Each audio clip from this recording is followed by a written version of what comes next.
छिटो गर्नु न। तपाईँ त जहिले पनि कसरी ढिलो गर्नु भएको? पर्खे ताला लाउँदैछु।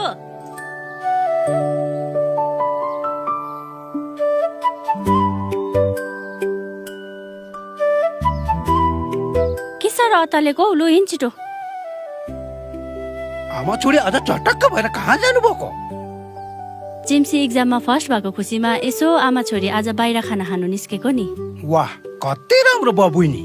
यसरी नै पढ्नु भयो भने एक दिन पक्कै पनि अफसर बन्नुहुन्छ। धन्यवाद मुतुन भैया। म त यहाँ माछा बेच्दै आएको थिएँ। तपाईहरू बाहिर खानु जानुहुन्छ अरे? म भोलि पर्सितिर आउँछु ल। हुन्छ मुतुन भैया। तपाईँ एकछिन पर्खनुहोस्।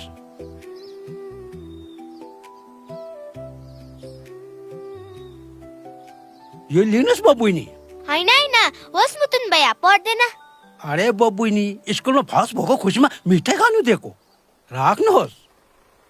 होस् होस् मुतुन भैया, नदिनु। यसरी पैसा दिँदा नानीहरूलाई बानी पो लाग्छ त, पछि पनि आश गर्छ। अस्ति पनि त्यत्रो पैसा दिनु भएछ। अस्तिको कुरा अलग छ बहिनी, आज आशीर्वाद सम्झेर दिएको, सधैँ त दिँदिन।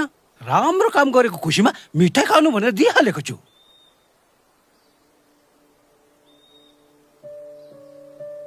थ्याङ्क यू मुतुन भैया।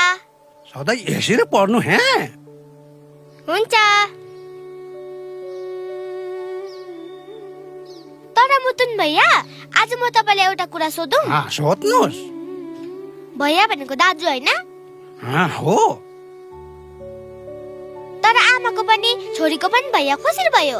आजदेखि म तपाईलाई मामा भनौँ?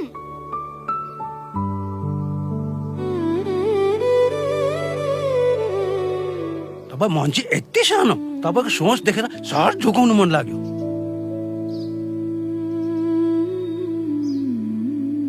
बोली मात्रै मेरो हो मामा, तर संस्कार मेरो आमाको। वाह बहिनी, संसारको सबै आमा बाउले यस्तो संस्कार दियो भने कति राम्रो हुन्थ्यो होला।